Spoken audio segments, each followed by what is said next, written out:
माता त्रिमासं ब्रह्मसे महिमेत सुत्या सर्वं सोटुमिच्छां कथितां वितक्तं राम भगवान् महि उपायां यदि जानासि कृपया करिय प्रभु ब्रह्मवाद सत्यनारायण विष्णुमास्ता कपलपरा तस्य त्वं पूज्यं विप्रपुरुषवत्मुत्तमं यत्कृपा सतुदेभ्यो मुक्तो भवन्मानुमहाविधानं च पटस्यापि विप्राया भाष्यन्ता सत्यनारायणो बुद्ध तत्तैवान्तरधीयते। अब सूर्य जी आगे की कथा कहते हैं। सर्वप्रथम इस सत्यनारायण व्रत को करने वाले के संबंध में कथा कहते हैं कि सुंदर काशीपुर में एक बहुत गरीब ब्राह्मण रहते थे जिनका नाम था सतानंद। वह इस प्रकार के कंगाल ब्राह्मण थे कि भूख और प्यास से पीड़ित होकर के नित्य पृथ्वी पर घूमते थे और भिक्षा मांगते थे। दुखी ब्राह्मण को दुख को देख करके भगवान को दया आ गई, क्योंकि भगवान को ब्राह्मण अधिक प्रिय है। जैसा कि भगवान ने कहा है, यह जग में अद्भुत प्रसंग है, मम दुजे में एक विशेष अंग है। भगवान ने एक वृद्ध ब्राह्मण का रूप धारण करके उस दुखी ब्राह्मण से आदर पूर्वक पूछते हैं, हे ब्राह्मण, आप किस लिए दुखी होकर के इस पृथ्वी पर नित्य भ्रमण कर रहे हैं? जबकि जानते भगवान सब कुछ हैं, लेकिन फिर भी बड़ी नम्रता से उनसे पूछ रहे हैं, हे दुर्योत्तम, वह सब कहो, मैं सुनना चाहता हूँ। ब्राह्मण बोला, हे भगवान, अब ब्राह्मण नहीं समझ रहे हैं, गरीब ब्राह्मण नहीं समझ रहे कि भगवान है। मैं एक दरिद्र ब्राह्मण हूँ और भिक्षा मांगने के लिए पृथ्वी पर दिन भर घूमा करता हूँ। न ही क्षुधा सम दुख को, न ही सुख मान समान, न ही क्रोध सम शत्रु है जग में और महान। क्रोध से बढ़कर के संसार में कोई शत्रु नहीं है। उत्तम खेती मध्यम बान, अधम चाकरी भीग निजान। इसलिए हे प्रभु, यदि कोई उपाय हो तो कृपा करके बताइए, जिससे कि इस भिक्षा को मांगने से मुक्ति मिले और दरिद्रता दूर हो।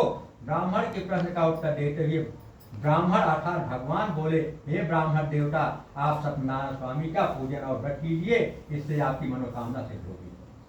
अतः हे ब्राह्मण, आप मेरी बात मान करके यह व्रत धारण करें। जो मनुष्य इस व्रत को करता है और सारे के सारे दुखों से छूट जाता है।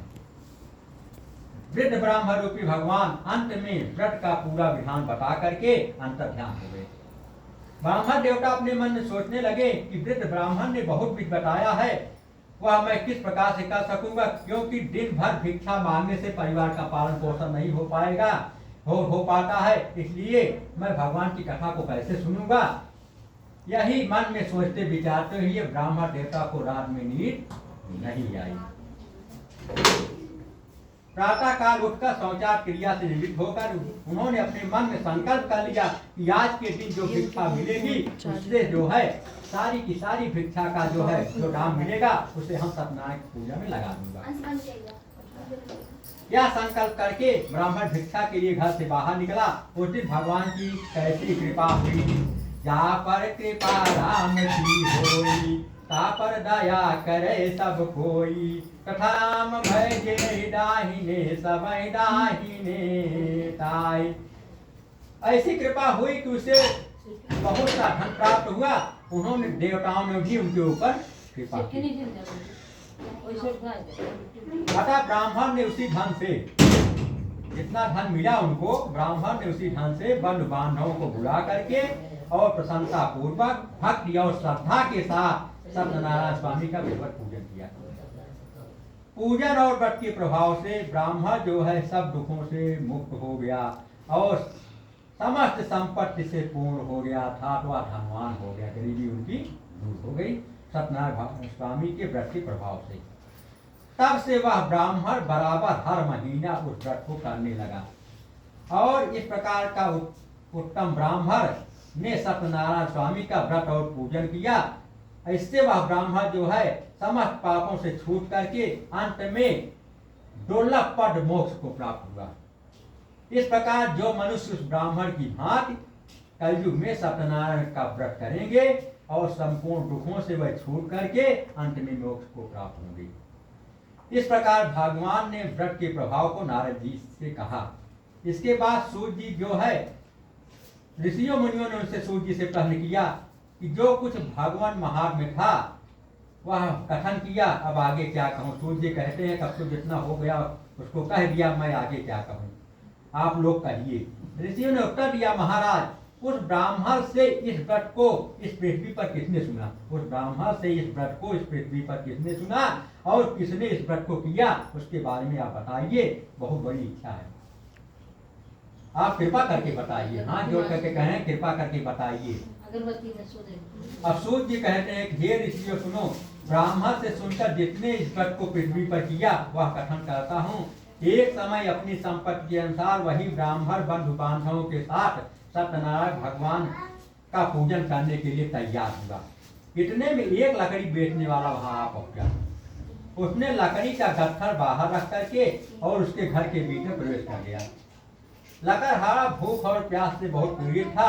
उसने घर के भीतर देखा कि जो भिखारी ब्राह्मण एक दिन भिक्षा मांगते फिरते थे, आज इतने बड़े मकान के स्वामी हो गए और भीड़ भाड़ के साथ भगवान की पूजा कर रहे हैं। कैसे?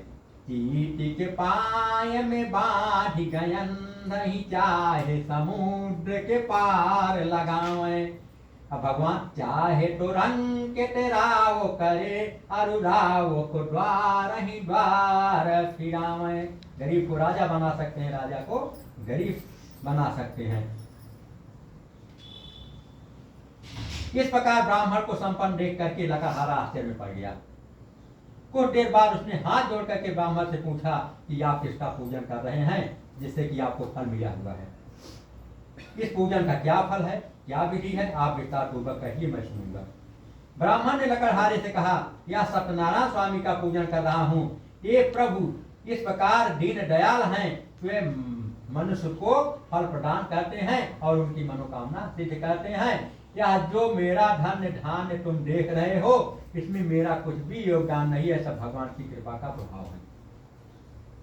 क्योंकि भगवान के संपर्क में मैं आया हूँ। संसर्ग जा दोष बुरा भवन की, संसर्ग से ही दोष गुण उत्पन्न होते हैं। मैं भगवान के संपर्क में, भगवान के संसर्ग में आया हूँ, इसी से मुझको इसका फल मिला हुआ है। ब्राह्मण के मुख से इस प्रकार सुनकर लकड़हारा बहुत प्रसन्न हुआ और भगवान का प्रसाद खाकर तथा जल पीकर नगर को प्रस्थान कर गया। लकड़हारा ने मार्ग में अपने मन में चिंतन करके संकल्प कर लिया कि आज जो लकड़ी बेचने पर मिलेगा उसको मैं भगवान की पूजा में लगा दूंगा। अब भगवान इस प्रकार मन में सोच करके लकड़ी का बोझ सर पर रख करके वह चला गया। भगवान की कृपा से उस दिन लकड़हारा लकड़ी का बोझ लिए उस स्थान पर पहुंचा जहां पर धनी लोग रहते थे। जाते ही उसकी लकड़ी बिक गई और लकड़ी का दूना दाम उसे मिल गया।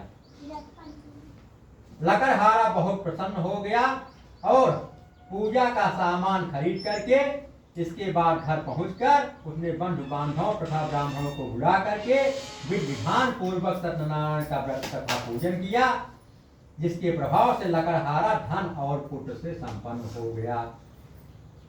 जीवत सकल जन्म फल पाए, अंत अमर पति सदन सिखाए। इस सत्यनारायण कथायाम द्वितीय अध्याय संपन्ना। बोलो वृंदावन बिहारी लाल की जय।